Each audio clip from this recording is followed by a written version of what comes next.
Մեր թեման է տեխնիկագործությունը եւ մեր խնդիրն է, որ ազգային տեխնիկները մոռացվում են։ Իսկ մեր կենտրոնական գաղափարը ազգային տեխնիկները օգտագործում ու նպաստում է մշակույթի պահպանմանը։ Այս տեխնիկները ոչ միայն սովորական խաղալիքներ են, այլ տեսական, մոգական եւ այլ շատ տարբեր նշանակություններ ունեն հայացքի համար։ Մենք կպատմենք աղջիկների տեխնոլոգիայի դասաժամերի մասին։ Մենք հիմնականում տեխնոլոգիան կարում ենք կամ ուտեստ ենք պատրաստում։ Ամեն 4 շաբաթում ենք պատրաստում ենք ինչ-որ ուտեստ։ Հիմնականում պատրաստում ենք կամ մոռացված կամ չհիշվող ուտեստներ, սխալ պատրաստող։ Օրինակ դուք գիտեք, որ թաբուլեն հայերը սխալ են պատրաստում։ Դե քանի որ այն լիբանանյան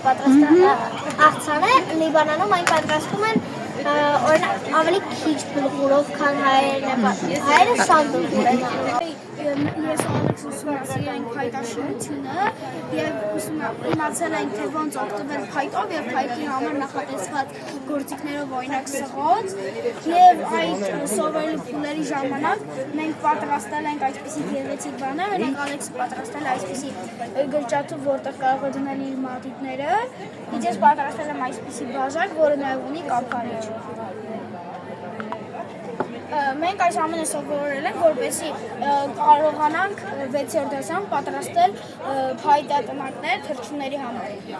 Այս փայտատնակները խելացի փայտատնակներ են, այս երկուսը, որովհետև իրենց մեջ ունեն ջերմություն եւ թռչունները չեն կարող սառնել։ Այս փայտատնակը ունի գեղեցիկ դիզայն, բայց չունի ջերմություն, բայց նույնպես կարող են կախել ծառից, որպեսզի թռչունները ձմռանը ունենան մնալու տեղ։